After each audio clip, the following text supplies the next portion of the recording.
Video games like Postal. Going Postal. Going Postal. New video game. It's called Postal. There are a lot of people that really wish we would go away, but it's never going to happen. Their whole premise is so over the top. It's so ridiculous. There was a video game called Postal. We just ran around shooting people. Oh, this is going to piss off your viewers, isn't it? Oh, well. Going Postal, The Legacy Foretold. A new documentary about the history of running with scissors. Streaming this spring. Pre-order now. Go to goingpostaldoc.com. That's goingpostaldoc.com. Tell them In the Keep sent you.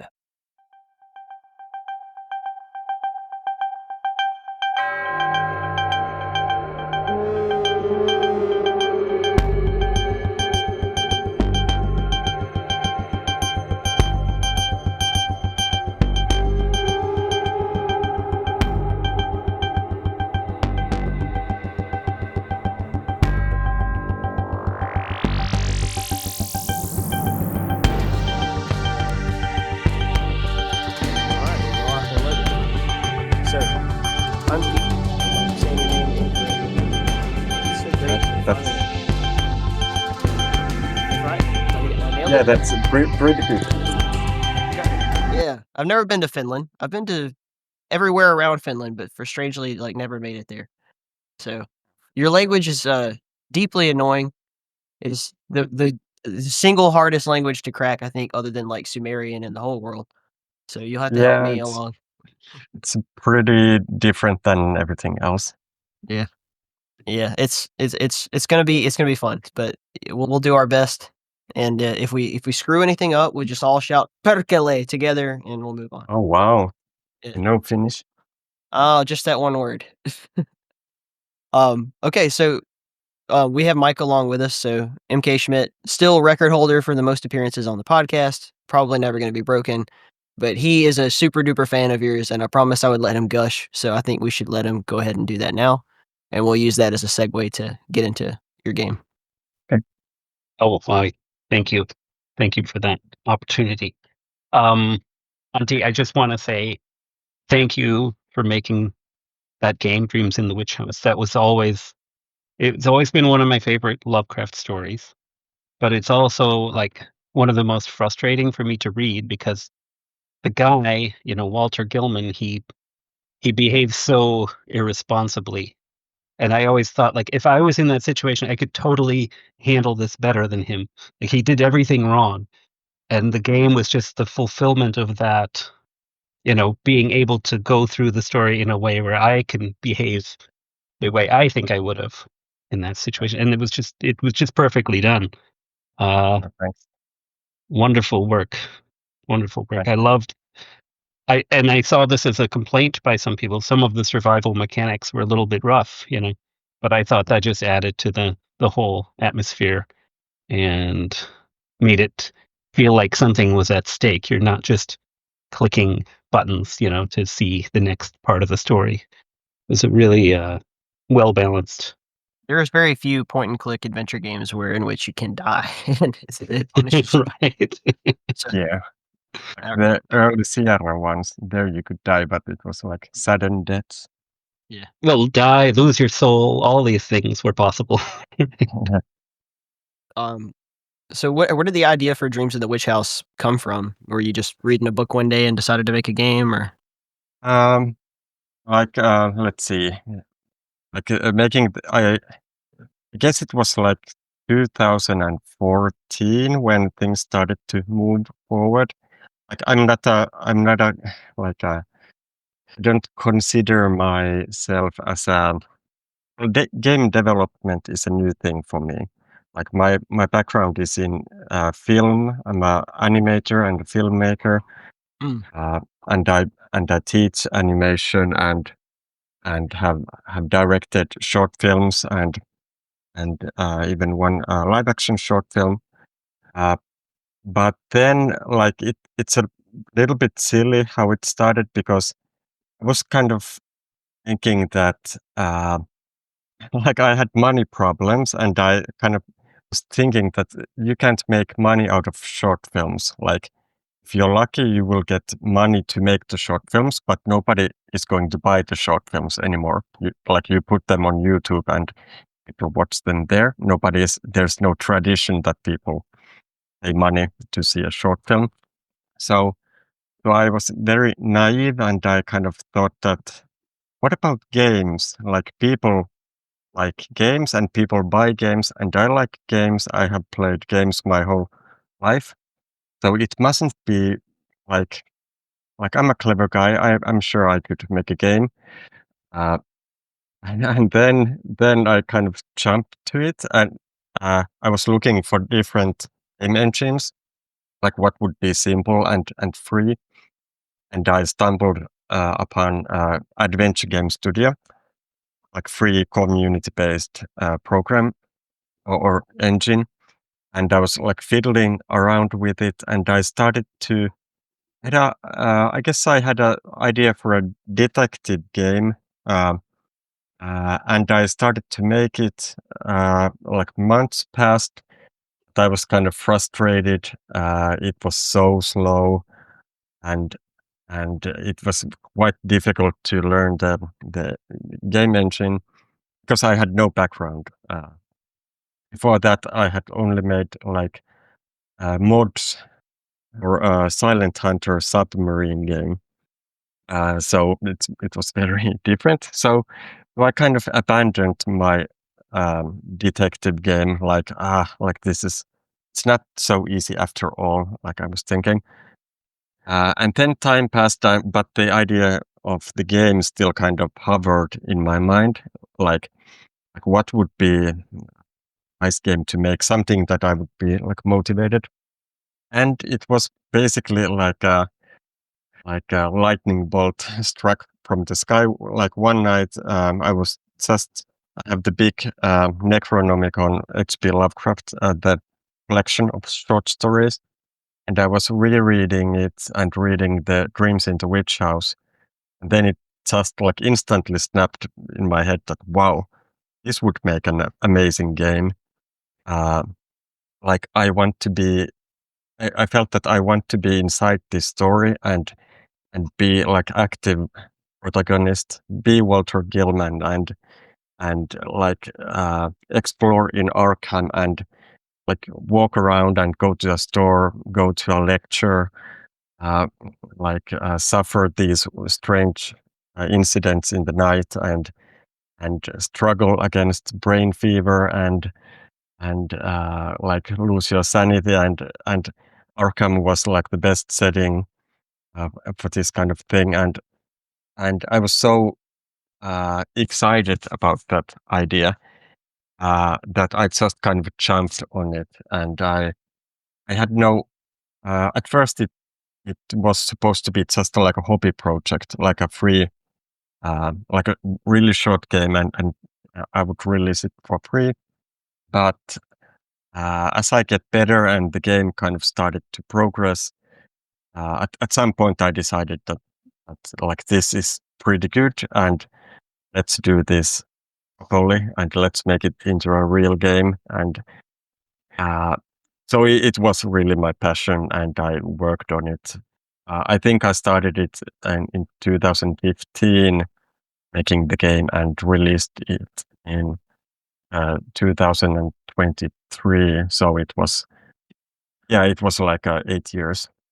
So to put it shortly, it started as a very kind of how do you say, very kind of like money thing, like what is the easy way to make money, but then it suddenly turned into a really passion project and a hobby and like and I was planning to make it for free. I would tell anyone if they're looking to make money, like, don't get into game development. It's one of the worst things you could do. But especially in a you short know, amount of time. but the same thing is with like movies and like I have gone into like an art school, so still making games is might be better than making paintings or it's a step up from that I think money wise. I have to agree with you there. I have a fine arts background myself, and I feel like I was a good painter, and I could actually sell paintings, but I had to be there talking to the person and explaining it to them and forming a relationship, and then they'd leave, and sometimes they'd come back, and once in a while, someone would buy something, which was great. I felt very honored for that, but it wasn't lucrative. It was always a struggle, like with games. And I'm not saying it's easy to get into games. It's a struggle as much as anything. But you don't necessarily have to be there explaining what a game is and why someone would want it. It kind of, once the game is out there, people do buy them. If you're fortunate enough to reach that audience. What would you say were like kind of the biggest challenges, like as you're basically learning to design a game, as you're making what ultimately became your first kind of debut? Well, like, yeah, the biggest obstacle was that I had no experience in making games. I had no coding skills. I had, but also that was like one of the good things that I didn't know anything about making games, because I didn't know how long it would take and how difficult it would be. I was kind of naive, and it was just uh, kind of liberating just to jump blind. And compared now I know so much that I think about every aspect, and it can be stressful to think about the reception and like, like knowing how much work it will be. So so it was like a two-sided thing, then bad. But mm, but I don't know. I really liked experimenting and learning stuff, and I was getting really excited when I knew, like, when I managed to do something clever, or like a game mechanic or something. So it really kind of it was really motivating to learn as you go, so quickly. Um, and what other obstacles? Um, yeah, because the whole thing was like a learning process. I guess it was like one big obstacle. Uh, yeah, I had to kind of basically learn everything. Like the good point was, from my like animator's background, was easy or helpful that I could do all the graphics and the background and the animations. So those were something I kind of knew how to do. Uh, and the sound editing, I had experience on that.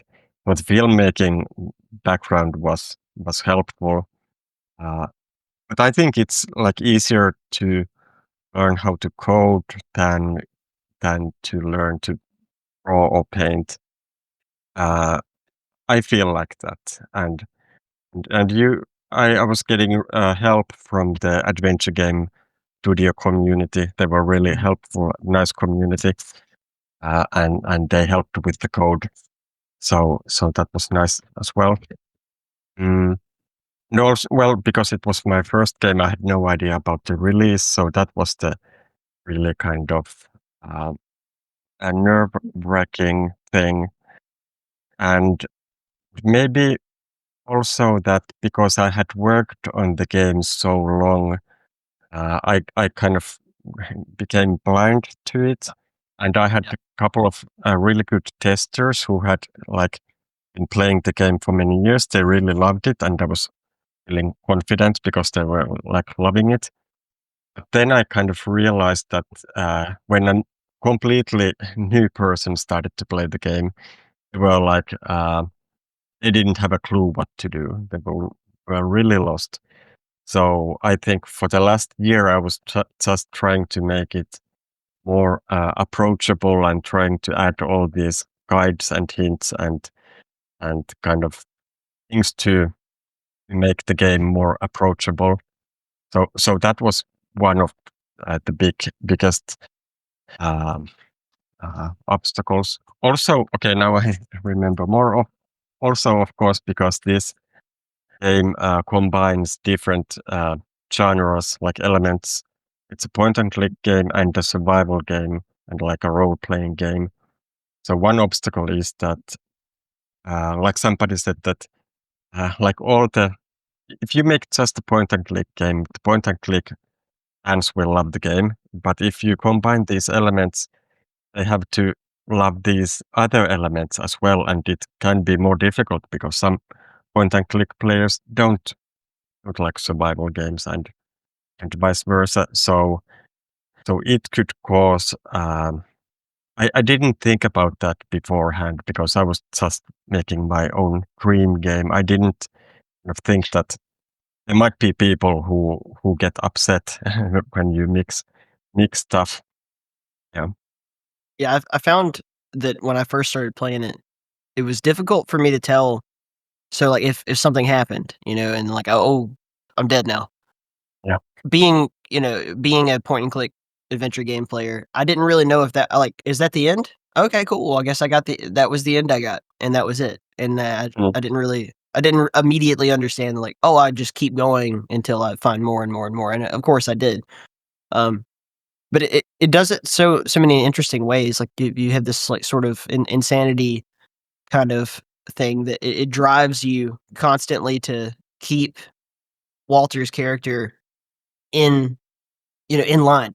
And that, as Mike said earlier, he's kind of constantly screwing himself over in all these different ways and making these very poor decisions. And it's you as the player's job to kind of keep him going to school, keep him studying on time, and it's the game is working against you in every conceivable way. Like it just makes everything that you intend to do more and more difficult. It's arguably more like real life than most games are, I would say. Yeah. You have to have this.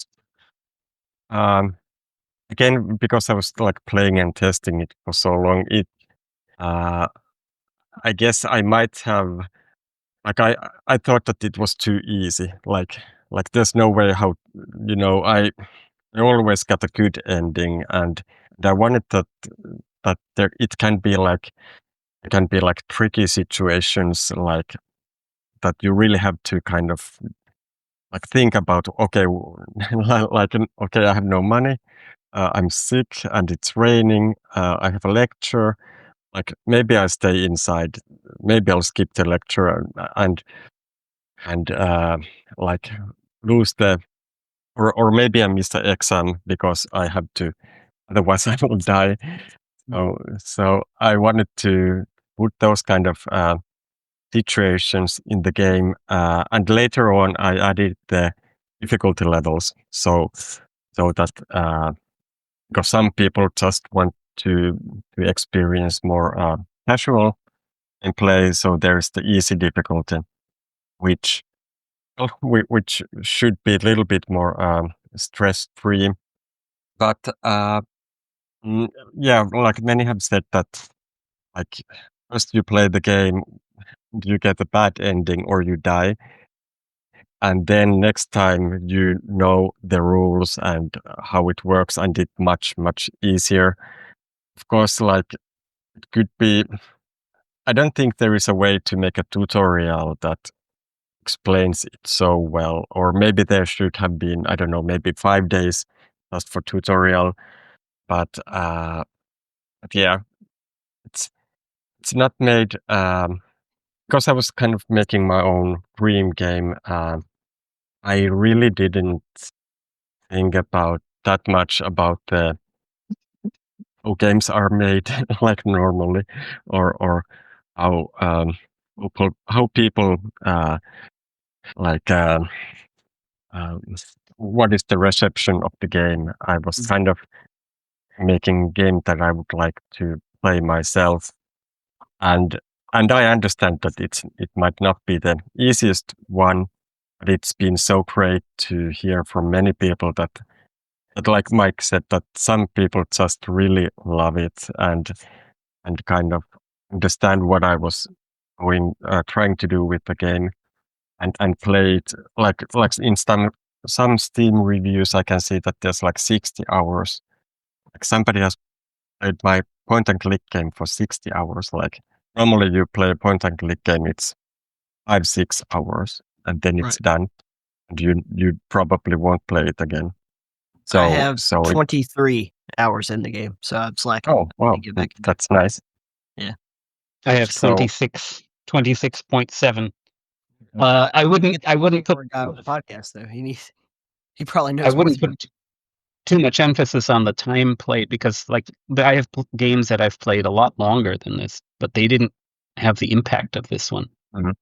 Yeah. This game impacted me like severely when I was playing it. I was obsessed with it. Those 26 hours were like straight. But I'm so glad that you didn't think about what the audience would think, because I think that is kind of the mother of invention. When you make something that you're interested in, and if you make something you're interested in, and I'm quoting someone else here, at least one person's going to like that, right? Because if you make something you think other people are interested, maybe the actual number will be 0.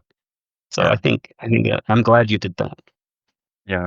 I'm really happy with the game, and I don't think I could. I kind of gave it all I got to the game. I guess I could have kind of released it earlier, but I was just kept adding more and more stuff.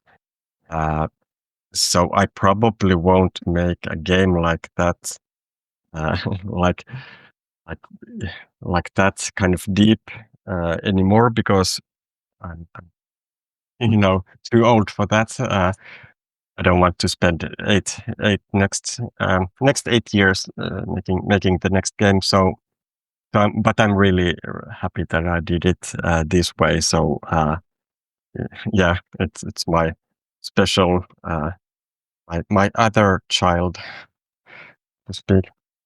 I really enjoyed the game. Sort of requires knowledge that honestly a lot of people my age and younger don't have, like using the Dewey Decimal System or whatever. Like nobody even knows how to go to a lot. I took my wife to a library recently, and she was like, "Wow, you could just take whatever you want and then bring it back whenever you want." And I was like, "Yeah." She's like, "How do you find the books you want?" I'm like, you know, and it's honestly like people are so used to the internet that they don't even know what what a library, how it works anymore. Which is adorable, but it's also it's a fun thing that the game is almost educational in that respect. And a Yeah. lot of the situations that you put players in, we'd alluded to it a bit earlier, but how you have to make these decisions like, do I cut class today because it's raining, or I'm cold, or all these different factors that play into the decisions you make, and it's very, very interesting how you sort of force the player to make the best decision in the worst case scenarios most of the time. Yeah. Was that something that you did intentionally, or was it sort of Yeah. Well, like the biggest thing was that I wanted to kind of, when I read the Dreams in the Witch House, I was thinking that you could make a short film out of the story. It can be good, but you're like you're a passive watcher. You follow the story, and then it ends. And I got this kind of feeling that I want to be inside the text. I want to be and live there. Like some great games give me this same kind of feeling that. Uh, so so uh, so I tried to make a kind of honest adaptation of the story. So. For example, the story has a quite clear timeline. Like there are several months. Story happens during several months, and it tells how the situation gets worse. First, there are like small incidents. You see something scuttling in the room, some furry thing. But then the nights get crazier and crazier, and he goes into a different worlds and sees all sorts of crazy, trippy stuff, and finally like elder things and things like that. And constantly he's saying that I should I should do something about this brain fever. I should see the doctor. Like that's a kind of common thing in the story. He, I don't know, maybe 5 times that says that I should see a doctor because this brain fever is getting worse. So like this aspect that you are sick, I wanted to include that also in the game. Like in the story, it kind of says that maybe because Walter was, I guess he had a fever throughout the story, and it says that maybe it kind of heightened his senses. Maybe he could hear more things, and maybe was kind of his brain was kind of booming and working overtime or something like that. So that element came also from the story, and yeah, I can't really kind of remember how each of the mechanics came to be. Of course, I didn't. It's not like Sims that you have to go to bathroom or toilet or otherwise, there will be troubles. But I wanted to make it a little bit like this student simulator in like Lovecraft's world. You're listening to KEEP in the Keep. Please take a moment to tell at least one other person how much you enjoy the show. That's right. Grab that link and send it to that buddy you're thinking of who you know would be interested in what we're talking about right now. Maybe post it somewhere. I know it seems scary, but you can do it. I believe in you. Don't hesitate to leave a comment and a 5-star review, a like, wherever you're listening. And if you want, Patreon supporters for this show get episodes early, access to our secret Discord channel, chances to suggest questions to our guests, our games, and whatever else I can do for you. Every little bit helps. This podcast directly supports my ability to do what I love and take care of my growing family. The link is in the show notes. Thank you, bless you, stay in the keep.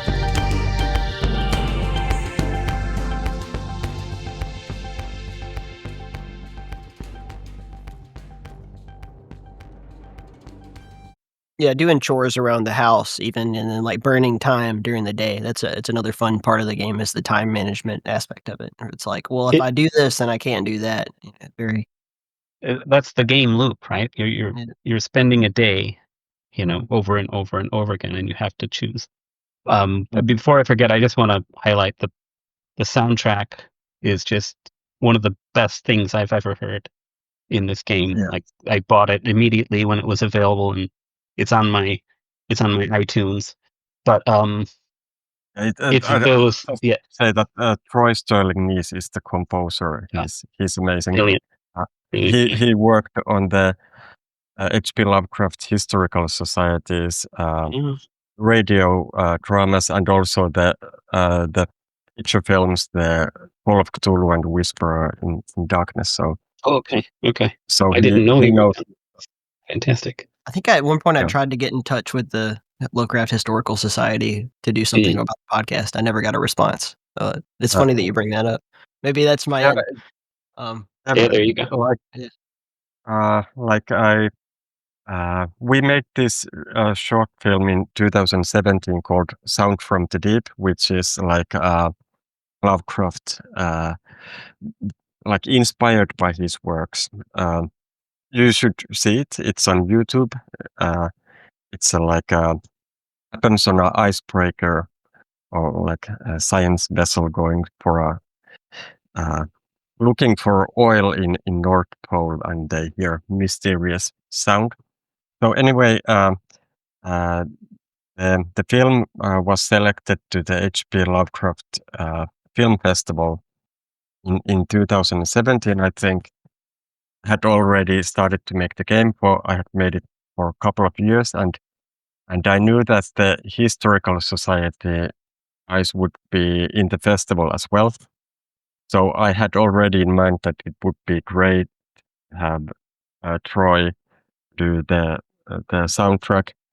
So I bumped into him in the festival, and I introduced myself, and and showed the game from my phone, and like with trembling hands, and and said that would you be interested to work on this game? Like I can't. I was at the stage that I couldn't, offer pretty much anything. Then he was instantly interested, and finally we uh, ended up working together, and his music really puts you in the right mood, and really kind of elevates the game. It's a huge part of it, I think. Yeah, for Mike, we sure. got to And get Cyclopean in front of those people. Come on. well, we'll see. Yeah, that's a great idea. But I think Ty, you were hitting on something that's really important in the game, which is if I can use the word, the juxtaposition of the mundane, right, the daily routine, and then the abnormal that comes in, and it's that was what's so interesting about it for me, because you can't just focus on one, right? You have to deal with both, and it's terrifying and it's hilarious at the same time, because like there's this ancient witch who's out to curse you, and you gotta fix your light bulb. You can't. Yeah, I, yeah. I like that stuff always. Like I enjoy films that kind of dance between these two worlds, different worlds. Like many films by David Lynch are like this. That there's this very kind of normal, maybe a suburb, like really kind of normal sun, and sun is shining, but underneath it's something very dark, and it's a really uh, that's really kind of the sweet spot is when the two worlds kind of combine. Like if the game would be just this uh, like dark fantasy monsters and tentacles and like this, it wouldn't be so interesting to me, at least. some of my favorite parts were just like, you go get coffee with your friend and have a chat. Trying to get a girlfriend, or I like that you can just become a drunk as an option. Like you could just like, well, I did after I realized that like the game I can keep playing it in different ways. I was like, fuck it, let's see what happens if I just become an alcoholic this time. And not a good choice. But you have to go through so much trouble to do any little thing in the game, and that's a really interesting part of it. Is like nothing comes easy. So if you want to become a drunk, you got to like talk a guy into tipping you off as where you can buy some hooch, and go to a dark alley in the middle. And it reminds me of my teenage years a lot, actually. But yeah, it's so fantastic the way that you have just like let the players make all these interesting decisions while also sort of gating them in so many ways. You can be creative as the player. You can decide so many different aspects of how your day is going to be. But at the end of the day, the forces that are there are going to punish you for them, and I love that. There's also like some. Oh, go ahead. Sorry. Well, just like I think the decision was quite early on that you have the like a couple of months time, and then the game will end, and depending what you did during those couple of months, dictates how the game will end. So when I had that in mind, then it was just kind of try to fill the 2 months with all the good stuff and lots of like weird stuff and then normal stuff, and try to put much as interesting things there as possible, and little hints about the story, like that how the menace kind of intensifies and so on. Yeah. I wanted to circle back around to you mentioned David Lynch, and the first thing about this game that really like took me in and made me think like I got to talk to this dude. You have a lot of symbolism in the game, and my first instinct was like this dude's like a member of the Order of the Golden Dawn or something, or he's a Freemason. He's got to have something. But since you mentioned Lynch, I do see a lot of influence from the the sort of Black Lodge world or the checkerboard floors. And I had sent Mike an image right before this of this. I think it was from the Boda, where it's the doorway that leads to the universe with the two towers of the tarot on the side. A lot of Kabbalistic thinking and everything. And your game has, I don't know if it's an accident or on purpose, but there's so much of that stuff in there that it's hard to ignore. So what were sort of your artistic and symbolic influences on? How should I say it? It's a secret he can't tell us. I knew it. Well, like it might be difficult because I did most of the things myself, and I just kind of started to do it. So of course, many of the stuff might be just kind of natural to me. My way of drawing and doing things. I didn't. I'm not I'm not an occultist myself. I don't do rituals in my home and so on. So I guess I researched quite a lot. You can kind of Google which symbols and of course there's lots of great art made from Lovecraft's works. So those inspire. I tried not to, of course, not to like mimic them or copy them, but you take something there and you take something there and you mix it and put it through this pixel graphics. I guess I think I had a image library that I just took interesting looking images. I browsed some old paintings, like for example the first Dream World. I found some old paintings with kind of occultistic vibes. I took something from there, and I don't know. Yeah, it's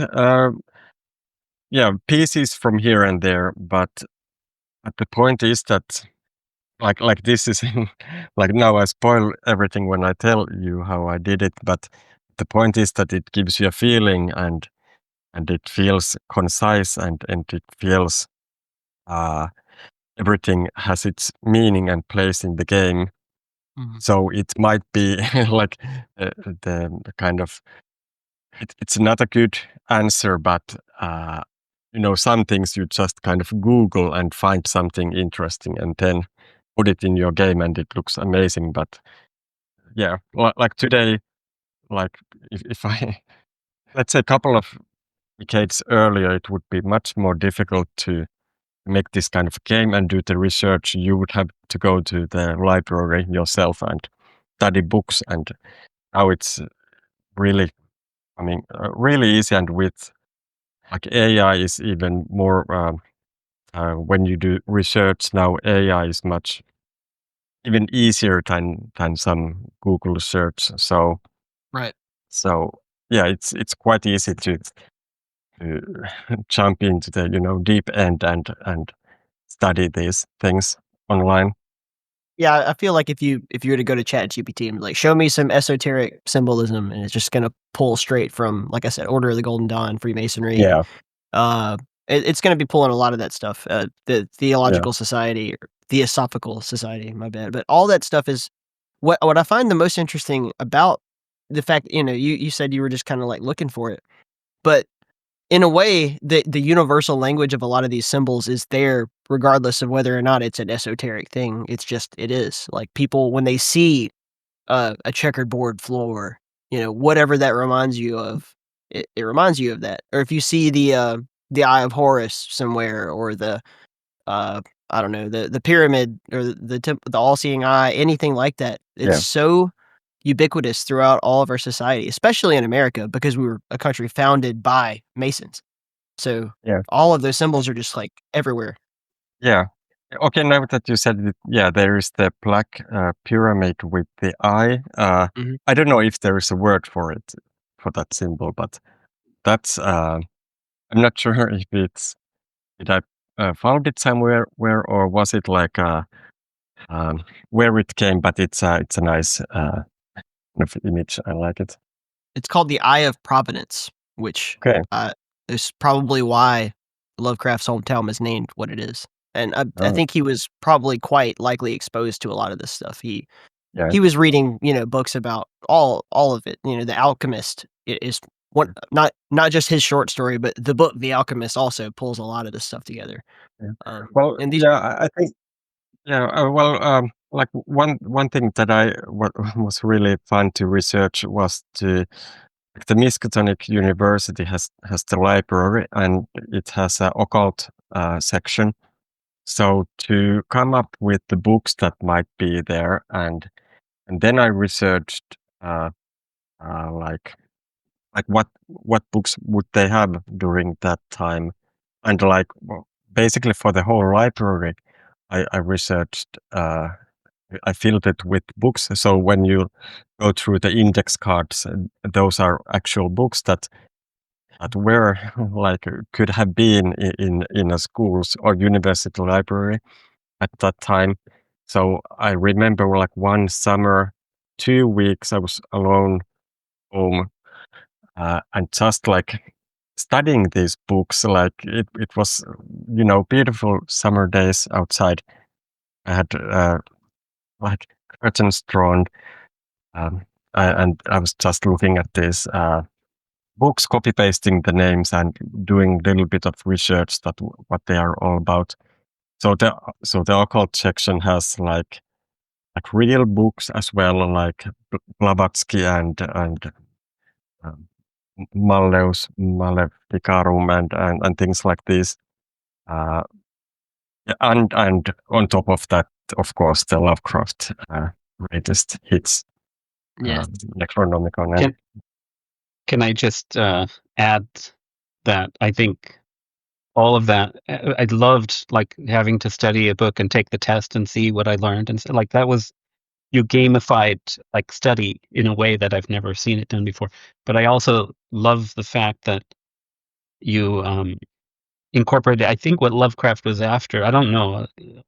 I don't know his full intentions, but like it seemed to me it was a cautionary tale about getting into stuff that you don't really know the depth of, and that it's like the brain just pulled that really together for me, where yeah, you can go study these things and do these rituals and do that stuff, but you don't know what's actually going to happen. Yeah. And that was like it nailed the point home for me. Yeah, like probably in the game, like I don't know, it might be the easiest way to get a good ending is just to stay away from everything like occult related. Just focus on your studies and sleep and eat well and see some friends and just stay away from the Stay stuff. sane. Yeah. Yeah, I love that it appears to at least induce all these wonderful dreams and everything that he has, and I know that's part of the original source as well. But I'm a big fan of the story, The Rats in the Walls, and I loved how that stupid little pesky piece of crap rat keeps just terrorizing you throughout the whole game. He comes out and bites your toe or whatever, and you're like and then you have to go through all these like silly things. You're trying to board up the hole, and you're trying to like just leave me alone, and then even things like getting earplugs and trying to sleep.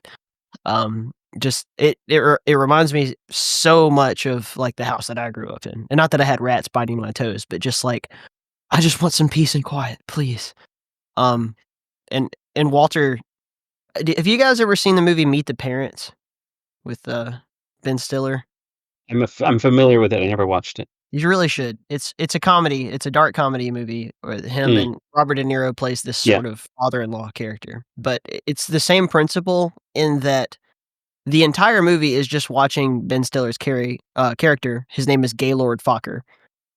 Just screw everything up. He's just like under impossible circumstances and always makes the worst decision possible. So Walter is just he gets so frustrated, and then you just want to like do whatever you can to get this stupid rat to leave me alone.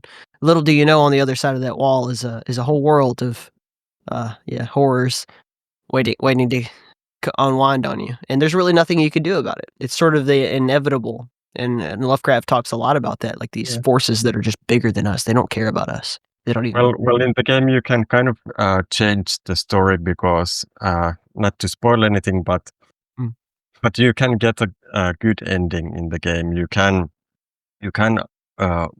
overcome the threat, and you can defeat the rat and the witch, and you can even like stop the whole ritual and get the cult arrested, and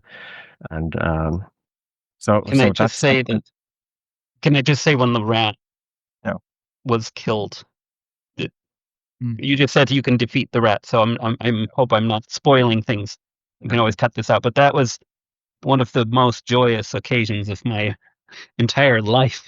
I was so happy. I was like, yes. You poisoned him. Oh man, it was great. It was so great. I got that one too. And that's amazing. And love then the music at that point, the music Yeah. just kicks in, and it's just like it was like this. I don't know how to describe it. It was a crescendo. There are so many Oh, layers to that little mission there, so where you can get so far and still fail, and then like there's like, oh, there's just one more thing I should have done, one more thing I should have done, one more thing I should have done, and it really traps the player into like trying as many things as possible over and over and over again, which is probably why I put so much time into it. I think I kind of felt at some point like this. I have this one shot to make this game. I have already made it several years, so I wanted to make it as deep as possible because I was quite sure that I won't be making a game like this again. So I kind of spent a couple of extra years trying to make it more kind of know that it would stand the test of time, and maybe like, I don't know, maybe even 10 years somebody might buy it and enjoy it and find new things in it. It was definitely my favorite game of that time frame. Like 2023 was honestly a pretty rough year in my life too. So like I was alone in my apartment for a solid week. Just every day when I got home from work, I'm like, I gotta figure out if I can kill this stupid rat. Or like it was really nice, and it was honestly like I would say that this game was therapeutic because it made everything about regular life feel attainable. It's like, oh, at least there's no witch in my apartment that I know of. Then again, I guess it could have the opposite effect, and like you might get sucked in and start thinking like, oh, this is my real life. But I doubt that. Yeah, I think like in Lovecraft stories, that's why I probably like them, because like I don't like drama that much. I get stressed, and if I watch a drama film, like I'm so happy now, but something awful is going to happen, and they will fight, and like real life is like that. So when I want entertainment, I usually enjoy something, maybe horror or something fantastical or science fiction, some kind of something different than this everyday life. Yeah, I enjoy those things. How to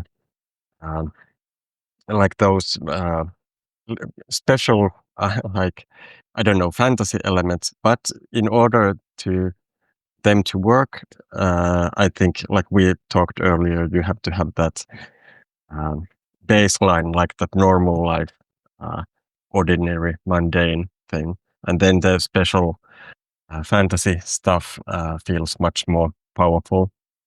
Like for example, if I just say quickly, like in H.P. Lovecraft usually has a basis his stories that there is a normal starting point.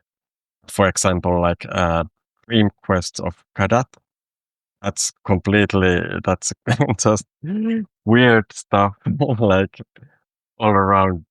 That's like completely crazy and fantastical and really strange story, and I don't think that many people enjoy it because it's just there is no kind of baseline. It's just crazy thing after a crazy thing.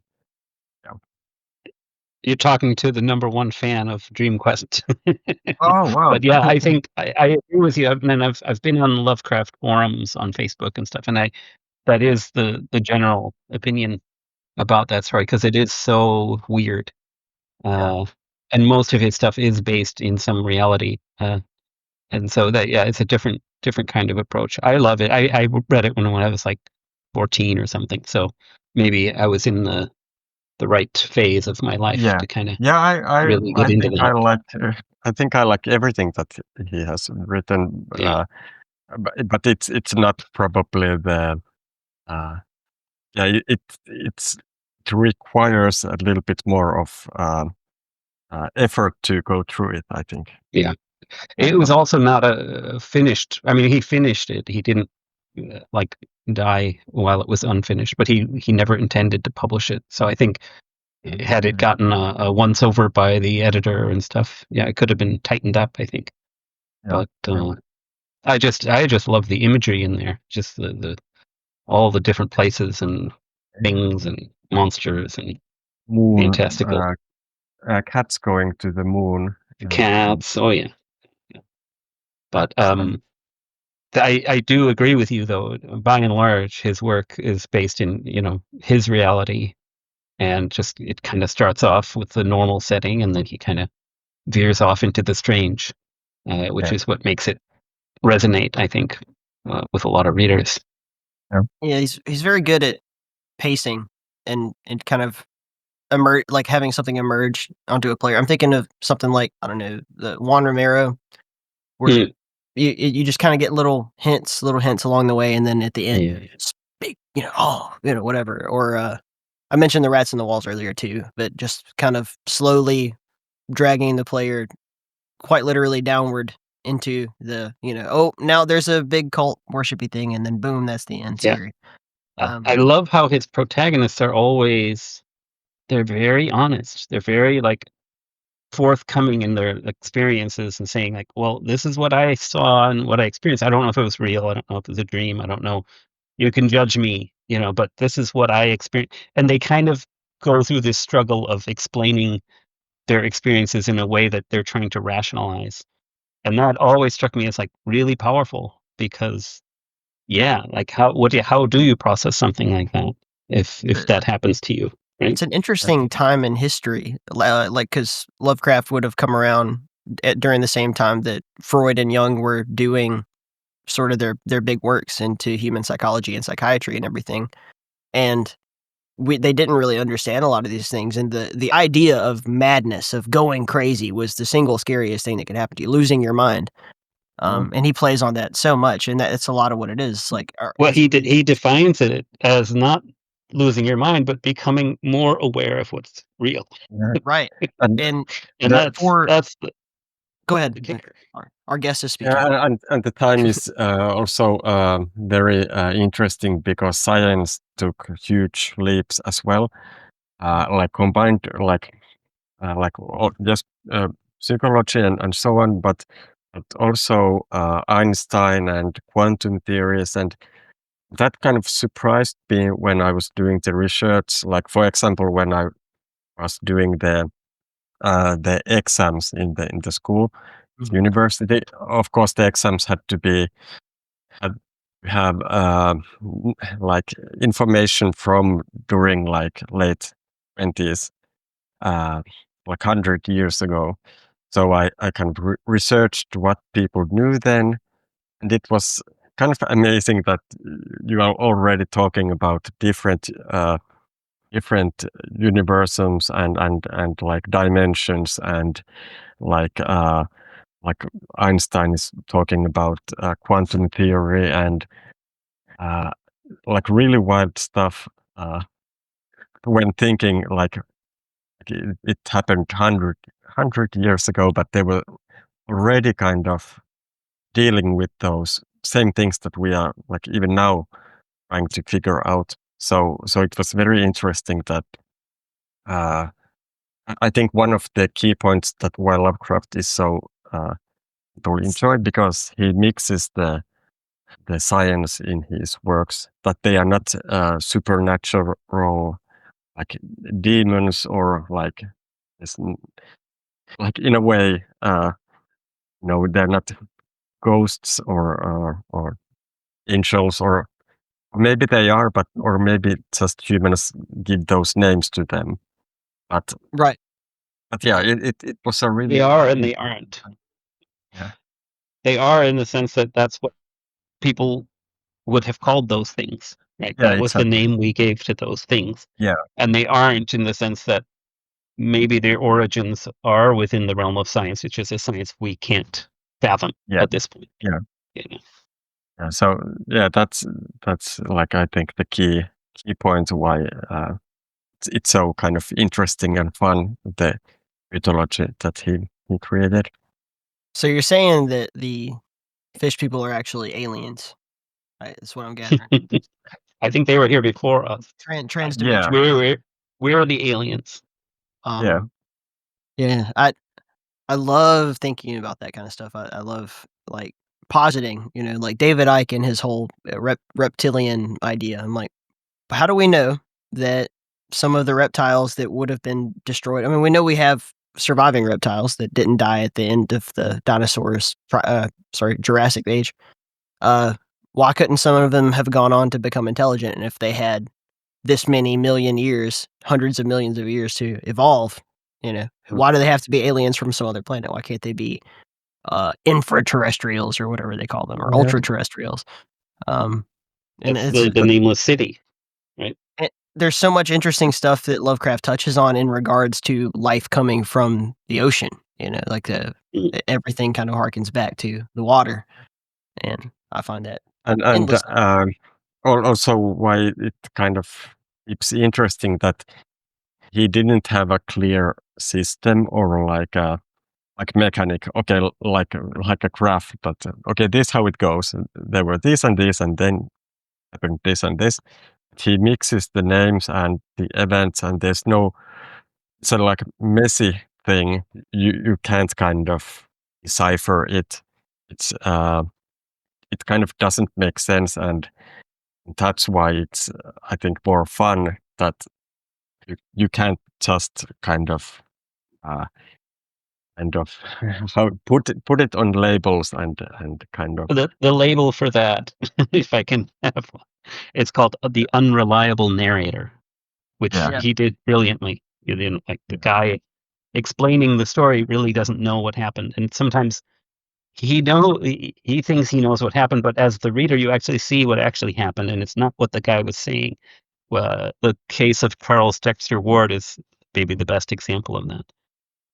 And that I thought that was just brilliant piece of literature because of that. Yeah, I think in the game it was fun that you could kind of just toss stuff in it and mention like wild things, and you can just like with a couple of sentences you just throw some idea there and mention some weird planet or creature, and it kind of gives this atmosphere, and that the player starts to try to connect the dots. But it was like a perfect game to incorporate all of these different Lovecraft elements and names and stories, hint about other stories as well.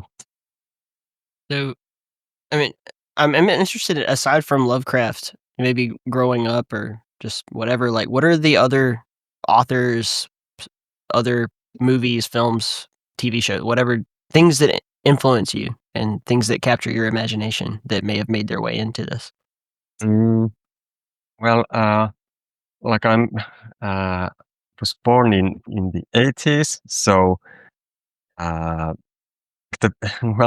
Finnish entertainment then was like really, I don't know. I guess I didn't enjoy it that much. It was like, farmers drinking vodka and shouting. So of course I was looking at, He-Man and Transformers and that was completely, those things just arrived in Finland. Did you guys have GI Joe in Finland? No, I don't think, or it was was it called Action Force? I think. Oh, okay. I think it was a little bit too like American thing, but it did, like He-Man was more universal. I think it worked better, but of course, all the great 80s films like Terminator, RoboCop, which is my first one, is probably my top 5 in my top 5 movie list. Like those kind of stuff. Maybe then a little bit later on, I got a Lord of the Rings as was it a birthday present when I was like 13, and I really, really loved it. It was a like tough thing to get through as a kid, but I started to read once a year. I read it, I don't know. I had a habit of reading it like once a year at least, I don't know, 6, 7 times. And I read all the Silmarillion and all those. I was playing role-playing games as well, like Hero Quest, no Hero Quest, Rune Quest, and the Middle Earth and things like that. At some point, I think I discovered Lovecraft as a teenager. It was mentioned in some gaming magazine, and I went to library and found a couple of books and read those, and I was just blown away as well. Like I had never read anything like that, and I kind of he was so cleverly mixing real stuff into his works that I remember I went to local library in the city. I was in the small village I was born, and was trying to find if they have the Necronomicon there. And was disappointed that they didn't have it. But yeah, like all sorts of like fantasy, like this good, good, exciting stuff. And then a little bit later on, I found maybe like David Lynch and like Blue Velvet and Mulholland Drive, and those are really, really big things for me. Yeah, films like that are probably the that have influenced me. I was curious. I mean, we talked a couple of times now about David Lynch, and the sound design in the game is so good. David is always spot on with sound design. Like if you're watching The Elephant Man with the machinery and all that stuff, or Eraserhead, even Twin Peaks, like the sound is sometimes more important than what's on the screen. And I really love the way that he would handle that stuff. And your game also really plays into a lot of the, like sound cues and things that, hearing the rat rustling around at night or a bang going on or whatever. It's so good. Was that a big influence on you at all? Well, I think the sound thing, because I have made films and understand how important the sound is. Like somebody said that in a movie theater, if there's something wrong with the image of the movie, like they don't mind that much. But if there's something wrong with the sound, they will get upset and will stand up and say that you have to fix this. So sound is very important, and because it's also kind of very effective and kind of cost-effective way to create tension and make this atmosphere. Like horror game, sound is so important. So I had a sound designer in my game. My friend who had worked on some of the films I had made before. I asked him if he was interested, and luckily he joined. And he made all those wonderful ambient sounds for each location, and was really good at that stuff. So yeah, sound was very important early on, and of course the music. And I wanted that the music has this, because there are day cycles, day, night, evening, so that the music would change during the day, and like in the daytime it's happy and or quite happy, but in the night it's like horror film music. Yeah. Yeah, Mike yeah, made this program called Anomalies. It's like available on Steam, and it basically lets you like sort of screw around with these different synthesizer settings that makes a 3D anomaly of some kind in space, and then the sound of that, whatever that would be, makes this pseudo creepy music. And then a lot of his scores for his games are like him pulling stuff from that. And I think Okay. that's so interesting, because I it have to has check it this. out. Go ahead. Is it? It's on Steam. Mhm. Okay. Yeah, that was my first released game on Steam, and it Hardware. was a kind of an experiment in game design, in that I didn't really have a design. I just kind of started with a thing, and then I would see if I could do something with that thing, and if it worked, I would keep it, and if it didn't work, I would drop it. And I just kept adding sort of features randomly until it is what it is. Right? It didn't. It wasn't going to make any noise originally. It wasn't going to move. Like all of those things just got added as I went along. Yeah. Which was a fun way to design something, but commercially, I don't know how that would go. What's cool about it is that you can, you if you're looking for creepy, weird sounding music that doesn't play by the rules, and you want the ambiance of a place that doesn't play by the rules, like a weird, planet in Star Explorers, for instance, or now in the dream world, in the underworld, and all that kind of stuff. Same thing. That's so cool. One thing, I don't know, maybe I could have used it. Like one tricky thing was that, like in Lovecraft's work, there is the Azathoth, the idiot god at the center of the universe, and it said that there's this piping, this maddening piping around it, I guess like flutes. And I was trying to search. I was like trying to search that has somebody tried to make that, like so that it would seem and sound like like horrible, or like really scary and chaotic and weird.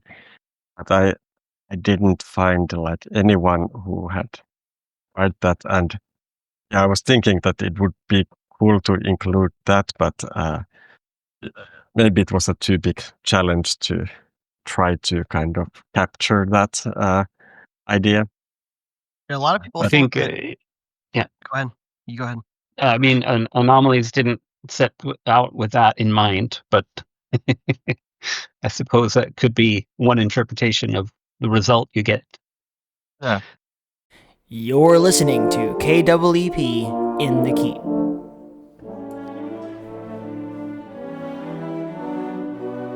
Whatever happened to the good old days, when computer role-playing games spent more time telling great stories than stressing you out with season passes and needless grinding? Call of Ragnar is our effort to bring back the best in RPGs. Play in the immersive world as two friends adventure into a murder mystery that lands them in the middle of a battle between gods. Head over to callofsaregnar.com. That's call of SAREGNAR.com for more info, and be sure to wishlist on Steam.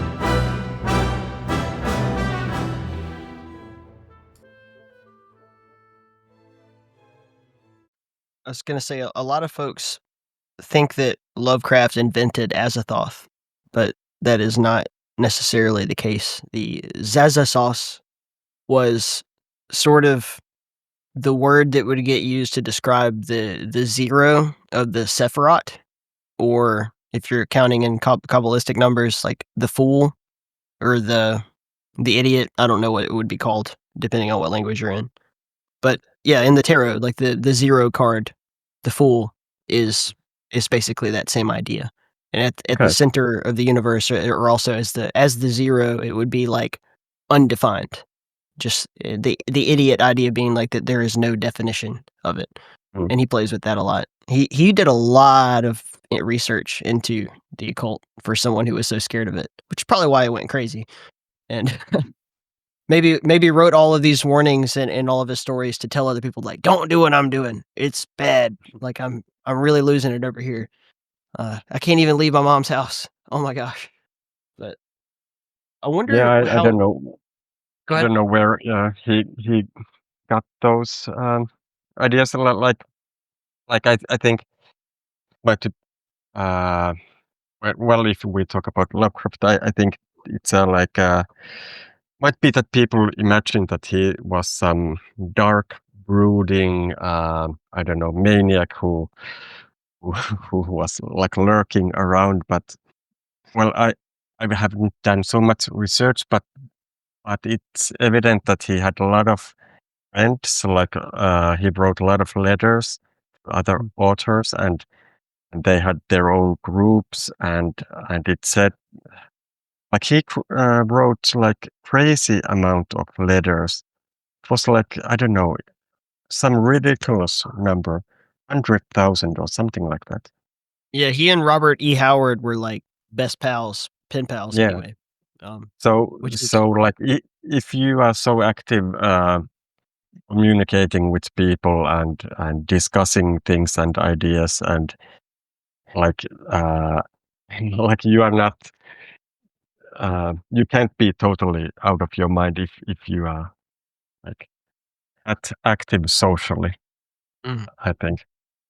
I think any creative person, I mean, I wouldn't say any creative, some creative people are probably crazy by the Yeah. dictionary definition, but I prefer the word enlightened or enlightened. inspired, you might say. Mm. Like the I think it gives your brain something to do that would prevent you from going crazy, so to speak. if Yeah. you And are it's suffering from schizophrenia, I mean, you have an overwhelming amount of dopamine flowing through your brain, and which is just like if you're tripping on acid. Like if you take a bunch of cocaine or acid, more so psychedelics than stimulants, Mhm. but that's exactly what it's doing, is flooding your brain with dopamine. Or in the case of like MDMA, it would be serotonin. Which doesn't give you hallucinations. It gives you like what they call like hyper empathy. But still, it's not like you're experiencing something that isn't real. It's just that your brain is doing something that it doesn't usually do. So if you're calculating infinity, or in Lovecraft's case, you're like dreaming up all of these crazy ideas. It's not necessarily that they aren't. We touched on this earlier about talking about the entities that are represented and everything. It's like, who knows if they're real or not? It's just that most of the time your brain in its dormant state is not in touch with whatever that is. Nowadays, people are, a lot of young people are taking like DMT, and they're all like reporting seeing the same things. Like I see these elves, and they're telling me, like, come with me, follow me, let me show you this, look at this. Cool. It's like, if they weren't real to some extent, how are all these different people having the same experience? And that's a big question that I think I would love to have Lovecraft's opinion on. He'd probably say, don't do that. But bad. I'm like that Yeah. naturally. I don't. Yeah, like I feel that well, if you're an artist, the like the biggest thing is that you do the work. Like it's so much work, and you have to be like, inspiration is great, but ultimately it's that you just do the work, you grind and do the stuff, and if you are not feeling well, you can't do the work, I think.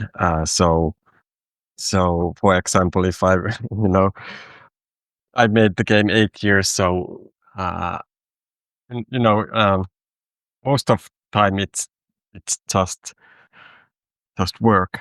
You have to sit down and spend the day drawing some doorknob or a piece of floorboard or some like like very mundane, like a lamp post. It might take a day to get that damn lamp post right. Yeah, so it's not so how to say romantic, the creating process necessarily. So that kind of that's why it's kind of interesting to me, because Lovecraft didn't do drugs or didn't drink or smoke, or was kind of a square if I have understand correctly, but still had these really wild visions and ideas and dreams. He took lots of stuff from his dreams, so that's kind of interesting that you're like so kind of, you might look so really kind of boring, but inside your mind there is all sorts of things happening. I wanted to talk about inspiration in general, and I'll do a little etymology on the word inspire, meaning like to breathe into, to have the breath of God, approach you. And are you guys familiar with the idea of the muse, or with its connotations to creativity? Vaguely. Yeah, maybe vaguely. There's, I think you and I probably talked about it before, Mike, but there's that wonderful book, the War of Art, and the gentleman that wrote that talks a lot about the Hellenistic archetype of the muses. The things that come along and give you ideas. And I think that whether that's true or not is a very useful way, at least for me, to think about creativity. Like I used to kind of like sit myself down and try to force myself to be creative. And then I think over time I started to think about it more and more like I should just act when it happens. Like I try to think about it like waves on the ocean. Like you can't just go out there and decide you're going to surf. You wait for a wave to come and then you get on it and you ride it for as long as you can. And then when it crashes, you paddle back out and try to do it again. And that has helped me a lot. But in terms of the word inspire, like respirate comes from the same root, spire. So to rebreathe, breathing is what we do. And then inspire is like the idea though that something is being given to you, like breathe into you. But when you guys are working, whether that be on games or films or fine art or whatever it is that you're doing, how do you experience inspiration? Do you want to, Mike, start? He does. I can tell. Oh, I'm happy to go first, but I would definitely wait if you had something to say first. You go ahead. I will form my idea. Okay, that's fine. For me, I would say the inspiration side can give you a direction. It can give you a starting point. But like you were saying, it's getting down to the work that's going to make that thing come into being, to get it complete so others can experience it. You kind of have to have both. And I think that's for pretty much any activity. You need to be inspired with an idea to do an experiment in a scientific setting, right? You have to have some kind of direction first before you can get to the science and other things. Well, here's a question. Like, if you are setting out to make a new painting, do you just decide, all right, gonna paint something, and then put it on paper and see where that takes you? Or do you like wait until something you see or hear is like, aha, and then go put it on? I usually have those moments and then sketch something quickly or write something down if it's a game idea. And so I kind of have a backlog of ideas that I can go to, but they don't always, get made into the full into a full game. Or sometimes just to prototype and realize, oh, this isn't that fun, or this is way too challenging for me right now. I'd have to put it on the back burner. Yeah, for me, maybe like well, for example, like I said, how I got the idea to make this game was that I had already started to think about making a game. I had started one and then abandoned it, but the idea kind of was hovering inside my head. I was doing other stuff, but it constantly was there, kind of like bouncing around. And then when I read the Grimm's in the Witch House, then it was kind of like snap. I guess that was, I don't know if it was an inspiration, but that was like an idea, very strong idea. And now like because I did the first game, I had no experience, so I just started to make the game. I started from the first room and kind of didn't have any rules, just adding more stuff, and the game started to kind of come alive, and things started to kind of make sense. And but now, like I'm making my next game, Dunwich horror.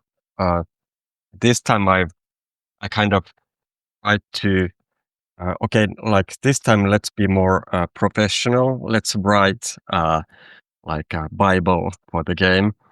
And I started to write it, and then I started to write the story, but like how to make the adaptation, and it was really kind of difficult, and I had kind of troubles. I couldn't get very like excited about it. Yeah, it didn't.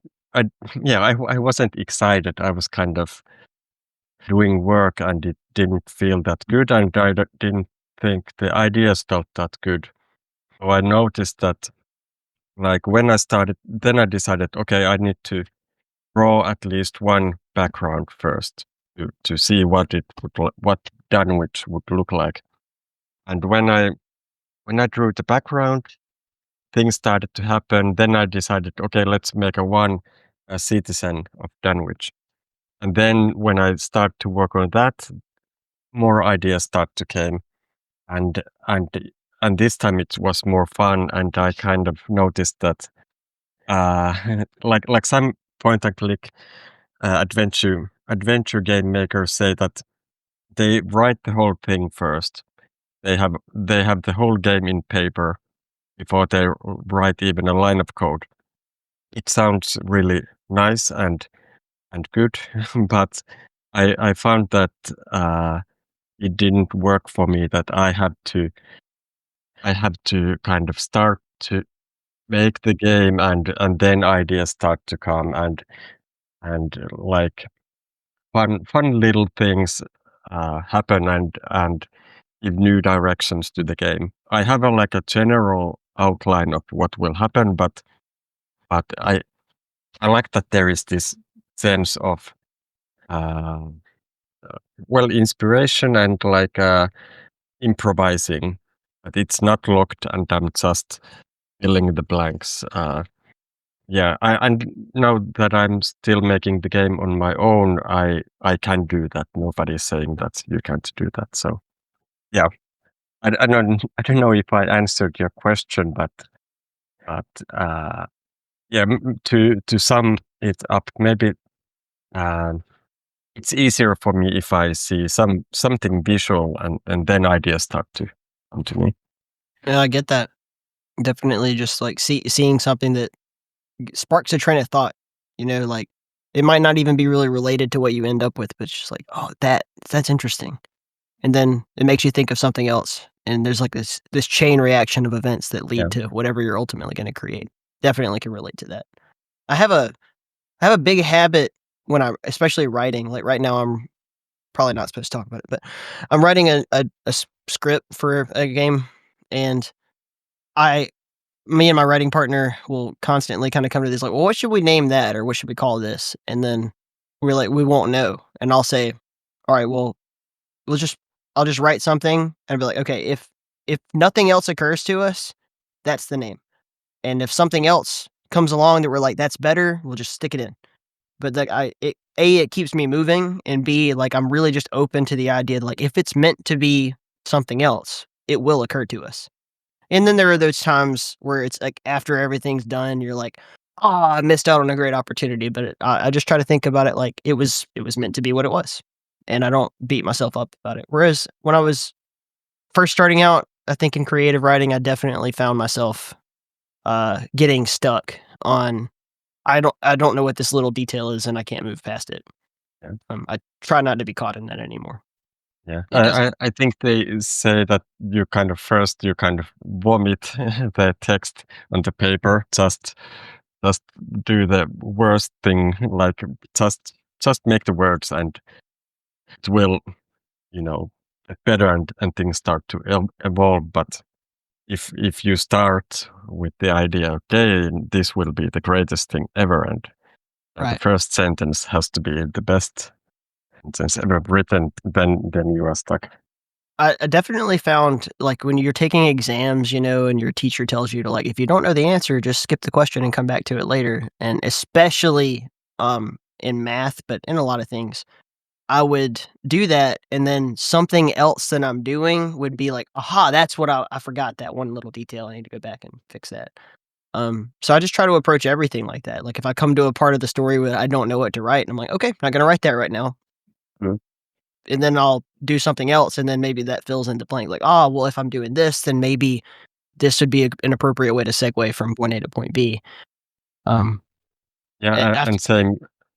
Well, same thing happened a little bit because we had the baby, and then it made a pause for the game development. But I had like many like hours in the night when I was trying to watch over the baby or something. But the ideas are still kind of in the head, moving around, and I got a couple of really good ideas. Like I was stuck with some problems, but when there was this pause, it kind of, yeah, I got those missing pieces because of it. I didn't try to. I could have, banged my head against the wall and tried to think the solution, but the solution came just like unexpectedly some night watching the baby. right. One of the skills I've picked up over the years is knowing when to get up and stop. Because so many times the solution comes when you're doing something else. If you keep trying to fix something, you're somehow blocked, right? Usually So the idea comes to me when I'm doing something that prevents me from going and writing it down, like taking a right, shower right. on the toilet or something. Yeah. Yeah. Go for a walk, go, clean the dishwasher out, whatever it is. Yeah. I'll just be like, oh, I'm in one of those points. I need to get up, get out of my office, do anything, and then by the time I come back, I have the solution. And it's almost like a process now. It's almost systemized. I'm not gonna say it is because I still get stuck, and it takes me a while to realize that I'm stuck. But much better than it used to. I would spend weeks on things and not be able to resolve them. Yeah, that's annoying when it happens. Yeah. So And I think like every time it's at least for me it's a like struggle. It's never just fun and games. It's kind of you are battling the thing that you are making. Speaking of the last game jam I entered was a roguelike, and I had 7 days to make my roguelike, and I thought, oh, it'd be neat if I did this cool kind of perspective where the character is kind of going over the curvature of the earth. And I think later on I realized the Animal Crossing uses a similar and viewpoint. Super And the Mario, first, Sunshine, yeah, there's certain ones. Yeah, Galaxy. Yeah. the first 6 days were spent just getting that to work. So, there was no game but I did finally get it to work, which was nice. I might Yeah. have seen it on somewhere on social. Did you post? Probably on my Blue Sky account. Yeah. Yeah, I might have seen it. Yeah. Yeah. Yeah. So pretty quickly, I think, after Dunwich came out, you secured funding to do. Sorry, Dreams in the Witch House came out. You secured funding to do the Dunwich horror. And you've alluded to a lot in this conversation that it won't be the same type of game. But can you tell us anything about it? What you expect from it? Well, first of all, I got some funding to it, but it's for 9 months work. So that's it won't cover the whole game, but it's a very, very good start. Previous times I had nothing. So I'm really, really happy about that. It's called Finnish. How do you translate it? It's called Suomen kulttuurirahasto in Finnish, but I can't remember the English. Finnish cultural funding, something like that. So yeah, I'm really grateful for them. So and I think if I didn't have gotten that grant, I wouldn't have started to make the game, I think, because I know that it's like now I know that it's so big thing to you are going to sacrifice many years of your life making it, and there's no guarantees that it will. The Dreams in the Witch House wasn't that successful that I could just do whatever I want the next 10 years. I still have to pay the bills. But it's a good start. So yes, of course, I want the Dunwich horror to feel like similar game as Dreams in the Witch House, so that people who enjoyed that game feel like home when playing this. But the story kind of dictates the mechanics, and Dreams in the Witch House, I didn't just slap those survival mechanics on top of it. Like I think somebody said that in some negative Steam review that survival mechanics are just to get more playtime out of the game or something like that. But no, they were in the story and they were a critical part of it, and they were from the A1 in the game. So, but that was like a student simulator in a way. Now, Dunwich Horror is basically like a monster hunting story. Right. There's a group of main characters who are hunting for some weird, amazing, chaotic being in the wilds of Dunwich. So I don't want that this kind of epic like chase that somebody says that I got a cold, like let's go home, like so probably you won't get sick in that game, for example. There are like I think there are like health and sanity. I don't want to say too much because things are still moving. Many things haven't been locked down. But I guess that there won't be so many of these survival things and in Dreams in the Witch House. But there will be some because it's like a chase and hunt for the monster. So everything that reinforces that idea, try to bring, like the day cycles and the weather and things like that. Yeah, That's really cool. Did you see the Nicolas Cage Color Out of Space adaptation? yes, What did you yes. think of that? I think it was pretty good. Like I think it was surprisingly good because I think I didn't have that high hopes. Uh, mm, of course, it's not a like a direct adaptation. I really love the original story. That was, but this film is a little bit of its own thing. But I I enjoyed it. I had no problems with it. Yeah. Have you ever been to New England?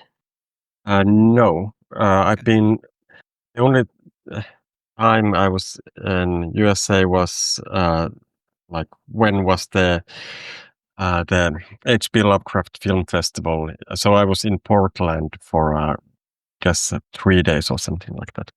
Oregon or Maine? Uh, which one is it? It's like in the west. No, no, Yeah. west. Yes, west coast. Yeah, Portland, Oregon. Yeah. Okay. Yeah, yeah, Yeah, it's opposite of New England, but yeah, um, yeah. one of the things that I really liked about that movie is just how they portray the area, the setting, which would be essentially the same area as Dunwich. I've Yeah, personally actually never been to New England, so I'd like to go yeah. visit one day. It looks amazing. Like when I studied the images, and looks really nice and kind of massive. Those mountains and forests, and looks really great. Yeah. Did so? Do you think that I'm assuming it's still a point and click game, but are you trying to kind of capture like large swaths of land, or are we talking about walking kind of like frame to frame in the woods or scene by scene? I like I would say that the map screen is in big part, Mm. but I think I want to try something a bit different with the map screen. That like in Dreams in the Witch House, you just click and then you are transported to that place. Right.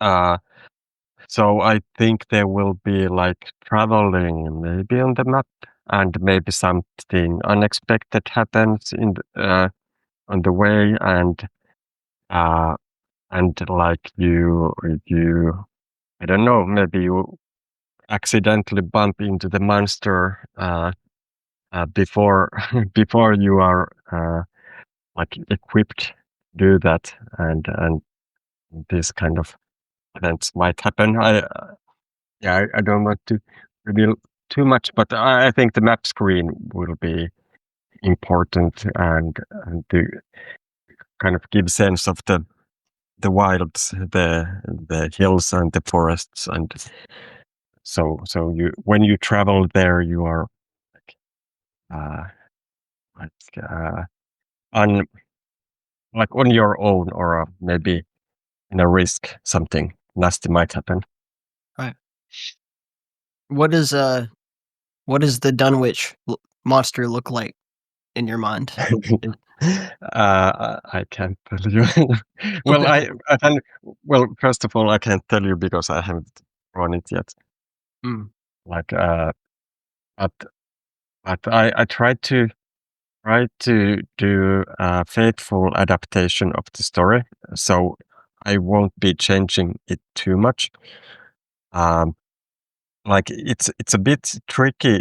I think it's more difficult story to adapt compared to Dreams in the Witch House, because Dreams in the Witch House, you have a protagonist, a student, like most people can relate to him, and but in Dunwich Horror there is group of people, 3 persons, and in the short story, the basically like the biggest part of the book is Lovecraft tells the history of Dunwich and the Whateleys, and kind of uh, the main characters kind of jump into action in the ending, or the end part, and they kind of do their thing, and all is well. And uh, of course, that won't work in a game or in a film, so it has to be uh, told otherwise. And I think I have a pretty clever idea how to do it, but I don't want to tell it yet. Okay. But basically, yeah, basically it's about changing the where to tell those stuff. where to tell the background in a game, so that it's not just kind of boring that you read or narrator tells something to the player, but how to make it like active and make the player figure out these things more herself. Was it your decision to do this particular story, or was it like a commission deal? Yes, it was my idea. I think because it's hinted in the Dreams in the Witch House, and I was kind of like putting some elements of Dunwich horror into the in Dreams in the Witch House. If you read you might like read about the Whateleys already in Dreams in the Witch House. You are examining the Miskatonic University. So basically, it's like it's not a sequel, but it tells what Professor Armitage did when he kind of disappeared from the game. He had his own adventure. So this links really closely to that game. So I consider them to be kind of twins in a way. Yeah, like they should make a nice combination. Very clever. Sorry. Yeah, he leaves for a week or something. Yeah. During Dreams in the Witch House. That's like Gandalf leaving the Hobbit and having his Yeah. Yeah, exactly. Like great. But again, it wasn't a clear idea when I was doing Dreams in the Witch House that okay, the next game will be that. But I think I had some idea, maybe like a joke idea in my mind that it would be fun to make a sequel. I don't know. I think there might have been a couple of ideas, but it felt really a logical thing to do because these are linked so much, and you have the same characters appear in both of the games, and one like many people have said that why don't you do like Shadow over Innsmouth, for example, which might be Lovecraft's best. At least I think it's. If I should recommend Lovecraft to somebody, I would say read Shadow over Innsmouth because it's so great. It's so kind of simple and perfect in a way. Really exciting and scary and fun. But there's been already games made from that story. And the Dark Corners of the Earth game in early 2000, it did the Innsmouth part perfectly, I would say. It was really, really good. So I feel that it has been done already. So it's more interesting to do something that hasn't been done yet. Mike wrote an article where he was kind of comparing all of the different video games that have done Lovecraft's adaptations, and I was curious, like aside from, of course, your own, what are the ones that stick out to you as good adaptations?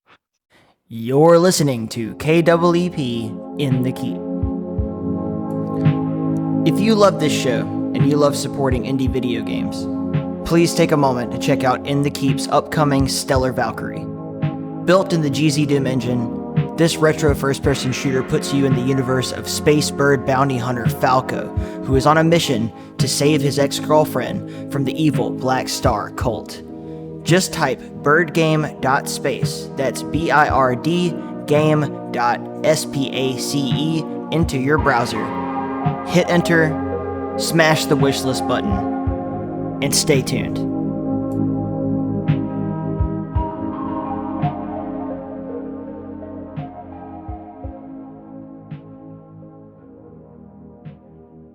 Yeah. Well, like I said, the Call of Cthulhu Dark Corners of the Earth is one of my favorite, like the escape from the Gilman house, the motel. That's Giving just me flashbacks, man. yeah, it's spot on. It's perfect. It's yeah, it's you can't cost that. Like even with all the Oh, it's on sale for fancy $1.64 right now. Holy shit! Mm. yeah, All right, like you made my like decision. I've heard get it on GOG, not Steam.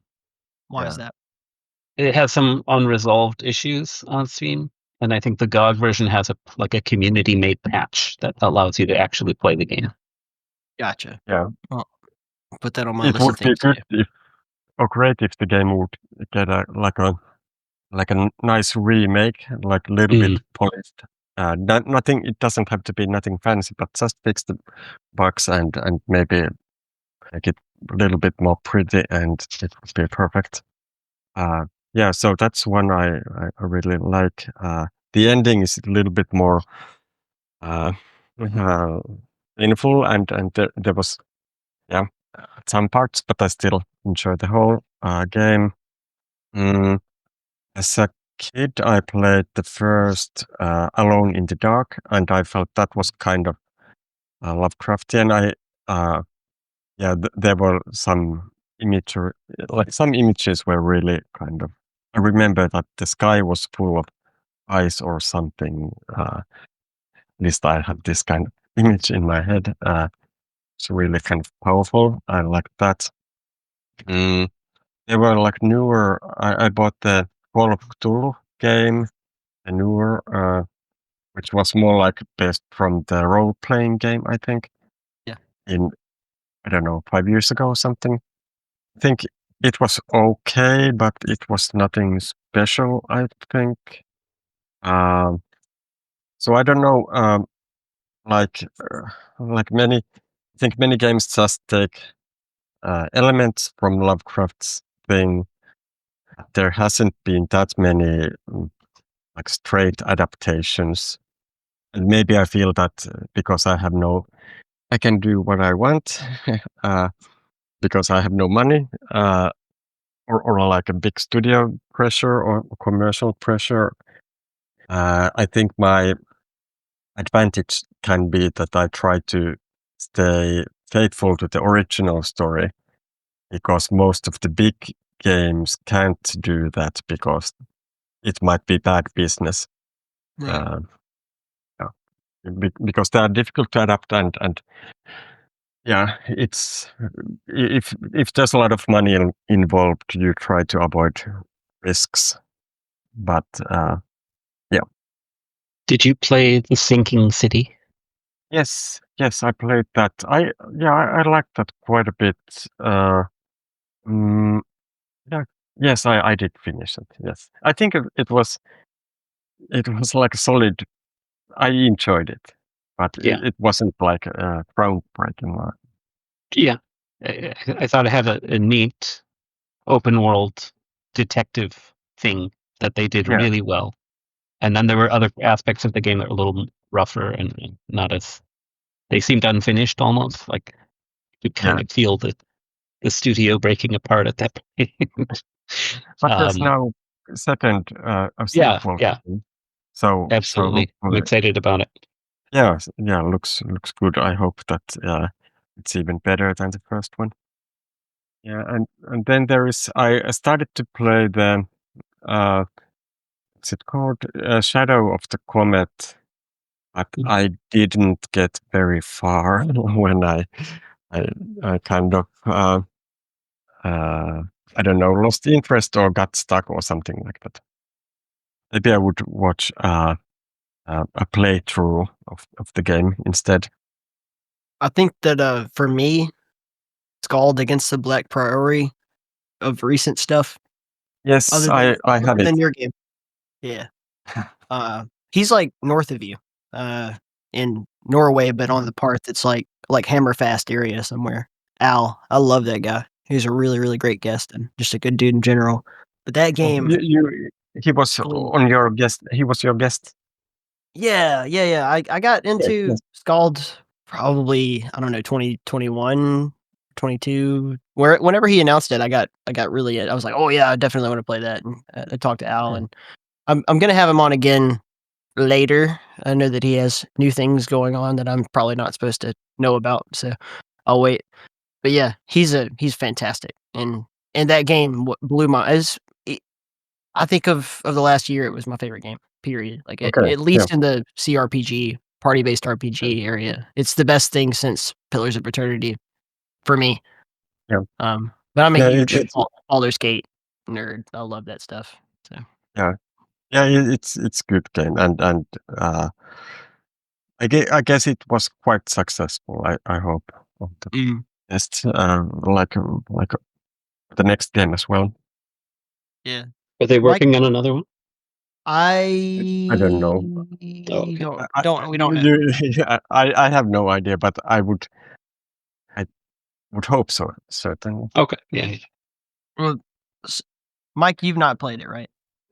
I've played it. I played through the demo, and I own the game, and I played it enough to know that I want to make a game like it. Yeah. I would love to kind of where I'm at on that. Yeah, I do want to get back into it, but I want to finish my game, which is pretty heavily inspired by it.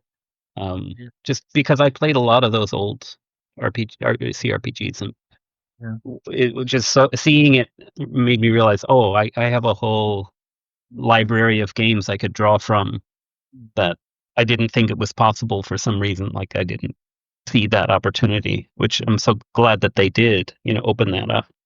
Yeah, I don't want to spoil it. I have so much to say about that game, but I'll let you. Yeah, and I need to finish it at some point. It's got twists and turns, bro. It's an amazing story. It's so good, and yeah, like I said, go ahead. Oh, sorry. I am playing through Ultima 4 right now.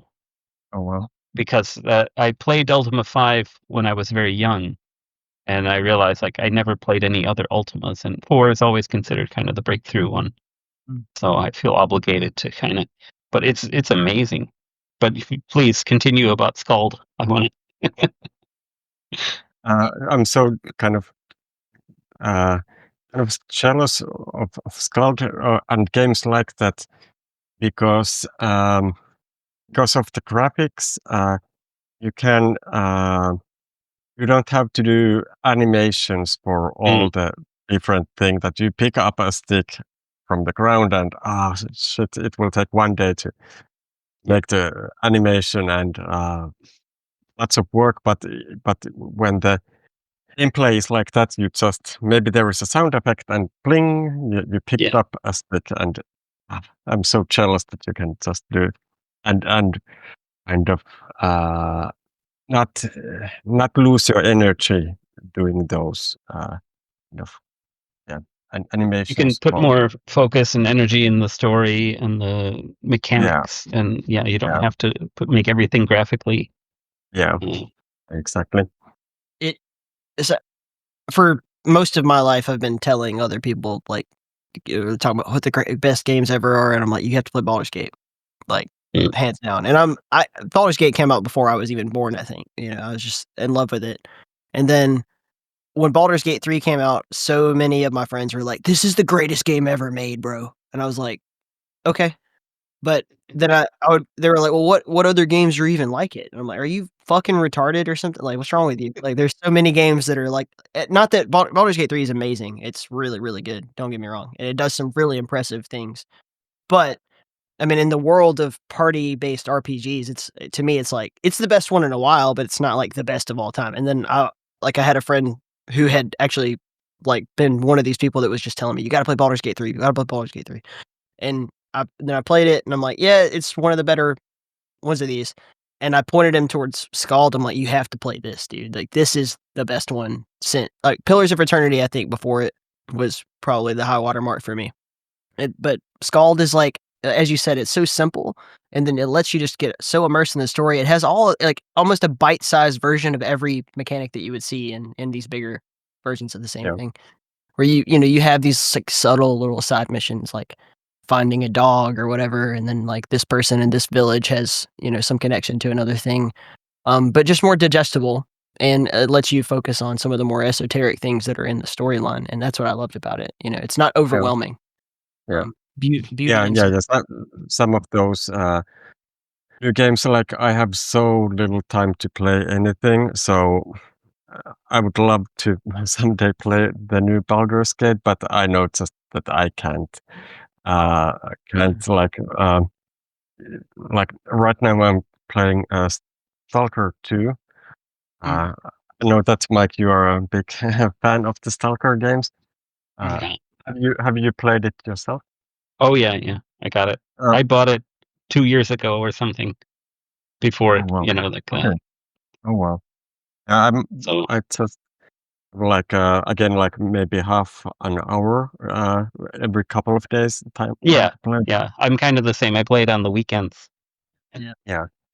But the atmosphere when you are like walking there, it's amazing. And the graphics, like desolation and ugliness has never looked so beautiful. It's amazing.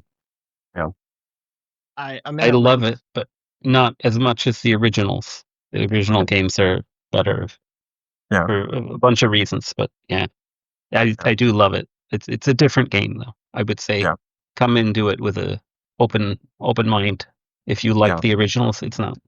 Yeah, I exactly the felt same. like I felt like home. That yeah, I'm so far I'm really happy with the game. Yeah. I'm gonna Sorry, waste enough time to beat Baldur's Gate before my baby is born. Like that's my commitment I've made to myself, and I'm 167 hours into the game Oh dear. Wow. on one campaign. Like it's such a, like I said, overwhelming game. It's so much you could do. Yeah.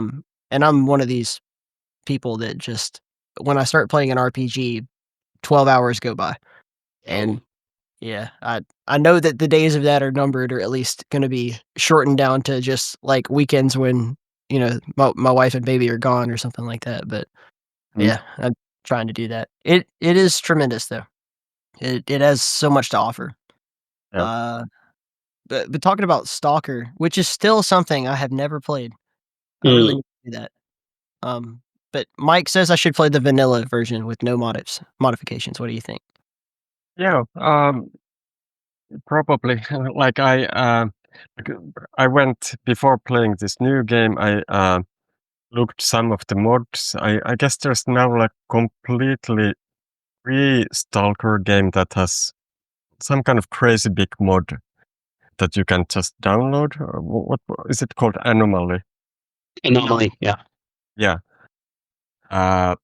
But like it's I tested it and I died instantly and I had really rough time. So I'm happy that the new one is a little bit casual, more casual, and yeah, the first one's definitely like only a couple of times game has given me so strong kind of atmosphere and vibes than the Stalker games. I remember that can't remember which game it was, but I guess there was some kind of like acid rain coming, and I rolled inside a pipe, and I saw that there's it was night, moon was out, and there was a hill. I was looking, I saw the silhouette of the hill, and a pack of mutated wild dogs running on the hill in the moonlight, and I was just like,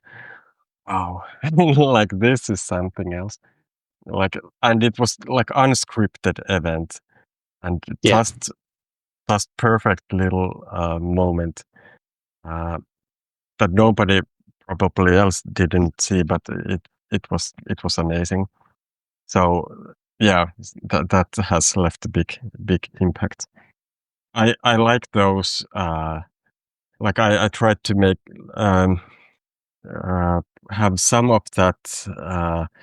You say it, emergent storytelling. Is it called like that in English? Like that, not scripted, but when there's enough things happening at the same time, it kind of it tells the story in a way that was was it random. So I tried to have a little bit of that into Dreams in the Witch House as well.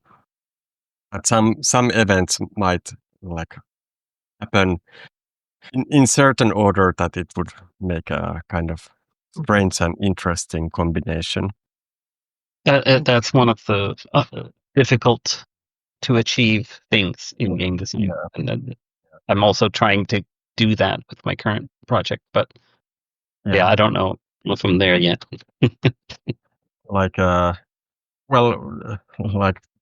I think I wanted to have some random stuff in the game, but it can't be completely random because it might be that one player has an amazing experience, but the other one has a like really lousy, nothing happens. So there has to be really rules to the randomness that and restriction how random it can be. So yeah, that requires a lot of work. You got any ambitions of putting Dreams in the Witch House on consoles at all? Like of course it would be great, but I guess like I have a publisher for the game, and I think it's not. I don't think it's not a priority right now. And I could of course start to campaign it myself and start to look into it or pay somebody money to make it, but I don't know. There's so many hours in a day that I don't want to. I want to do something else than to focus putting it on consoles. I want to do new stuff than to maybe someday when these both games are ready. Maybe then I would make a really kind of special editions or try to get them in many possible format as possible. But now I don't have energy to do that. Like I know that like some people, like when you announce a game, there's always somebody that says that will it be on Mac or will it be on Linux? And it's like like that's usually the first comment when you announce a game. Will it be on Mac? And like somebody told me that okay, they made a game and because people were asking about the Mac thing, and they made the version, paid money for it, and then maybe 5 persons bought it on Mac. So so it's like I have only making the game is so slow, and you have only so little time. You really have to kind of decide where you put the time. So personally, in a perfect world, it would be in every kind of machine, the game, but it requires resources or kind of studio or money basically. Well, you'll surely sell a lot more copies on the Nintendo Switch than you will on the Mac or Linux. Yeah, just sheer number of people using them. There's a lot of like vocal minorities in the game audience that are just like, is it going to be on GOG? Is it going to be on Mac, on Linux, on this or that? And I'm like, who gives a fuck? Like, go buy a Windows PC if it's that big of a deal to you. Because as you said, you could put all this effort in and then only sell like 5 copies, and that's ubiquitous. But people Can I ask the game tool that you used? I forgot what it was called. Adventure Game Studio. Okay. Do they have a easy to port system for these things, or?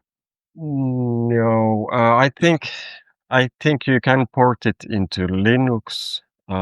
Okay. For example, the demo was on Linux as well. It worked, but I guess that nowadays, if the game is on Steam, people with Linux can play it as well through Proton or something. I don't have the Linux myself, but I've heard that it should play without problems. But yeah, it's so it's not so simple just to push a button and get Yeah. it. I think the Mac version would require a lot of effort and yeah, I'm not sure if I have energy to do it. I'm pretty much in the same boat as a solo developer. It's not, my bandwidth is not there for something like that. Yeah. But if a game succeeds a lot and lots of money comes in, then that would become possible. You could pay someone to port it, or, Yeah. you know. Do a revenue split on the port. Yeah. Be done with it. But yeah, of course, you have to know. Like, if it doesn't do super well on PC, it's probably not going to do super well just magically. Right. Right. That's true too. But yeah, I think Dreams of the Witch House would do really well on something like the Nintendo, for sure. Yeah, I like it's possible to even to get it running on your smartphone, an Android phone. With little bit of trickery, you can do it, and the Adventure Game Studio has a kind of plugin for that. So you can I think you can get running on Android as well. But I think like in adventure games, I think many have classically there's the 2-click interface that left click is the interaction, right click is the like look. Like when I was a kid, like adventure games worked like that, and of the 90s, I think that was the basic system. Or you had the verb interface that had all the open talk to like the different commands. But now I see that many have switched to one click interface because it's easier to port to like smartphones and iPads and so on, so that you can just one click on your finger to the screen. It works well. Left click is a little bit difficult to kind of implement. So, but I think I have still like if I would adapt to it to like Switch, it probably would need interface like I should redo the interface to one-click interface. Yeah, it can be done. A lot of point and click games, when they go onto consoles, it has like a sort of, instead of moving the cursor around, it's just like jumping from usable item to usable item. The downside of that is when you have something that you're supposed to find, like you need to find this key that's under a ledge or whatever. If you just click around and then it lands on the thing that you're supposed to find, that could be depressing. But okay, I don't know. There's got to be ways around it. Either way, man. There's limitations. Anytime you like incorporate a new interface, the game making, I decided early on, like I'm going to have mouse interactions, I'm going to have keyboard interactions, I'm going to also allow for controllers. But because I allowed for mouse and specifically controllers, there's things I thought I might want to add to the game, but I can't now because it would require keyboard entry of things like solving riddles and stuff. And you're always going to give and take a little bit whenever you make these decisions. Yeah, you gotta let people play Wheel of Fortune instead of typing. Like in Call of Surrender, we have those riddle boxes where just you have a limited amount of letters on there, so you're not scrolling through 27 characters. Sure. Yeah. Yeah, that's an approach. Well, Antti, this has been really cool, man. I really appreciate your time, and I love your game. Can't wait till Dunwich comes out. You've been a tremendous guest. Likewise. And thanks. This was fun. Yeah, you probably need to wait a year or 2 or 3, or I promise it won't take long as Dreams of the Witch House took, but there's still a lot of stuff to do. Let's just make a deal. When you're ready to talk about it more in depth, you come back on the show. We'll do this again. Yeah, why not? Yeah, sure. Maybe when I finally get the Steam page done, and then we can. Yeah. And all your listeners can go and wishlist it and so on. that would be ideal. But for now, And go buy Dreams in the Witch House and play the crap out yeah, of it. And while you're at it, buy Cyclopean, The Great yes, Abyss. it was very nice to see you, Tyler, and Mike as well, because I have talked with you on social platforms. So this was nice to see in like, reality. Yeah, likewise. It's been a pleasure.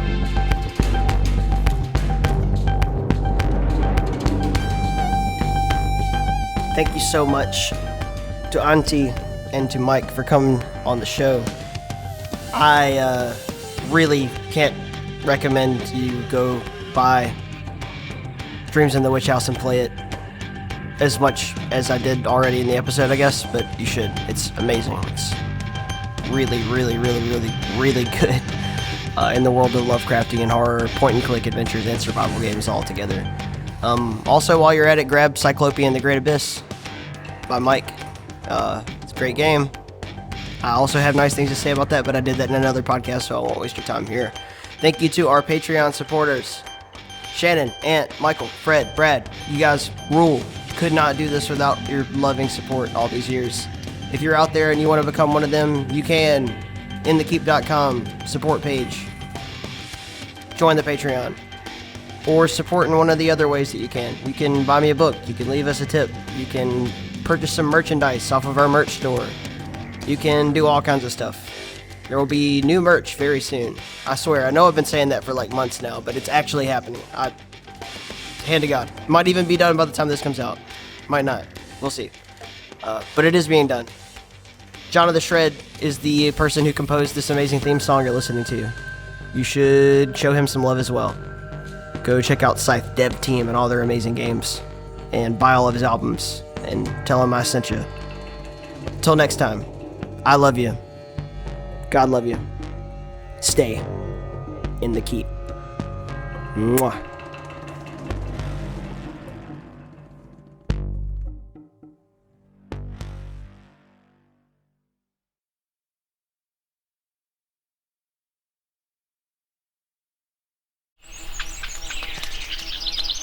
Hi, I'm Ben, host of the Field and Foley podcast. Every episode I sit down with incredible guests, not just sound designers, field recorders or musicians, but experts in everything about audio.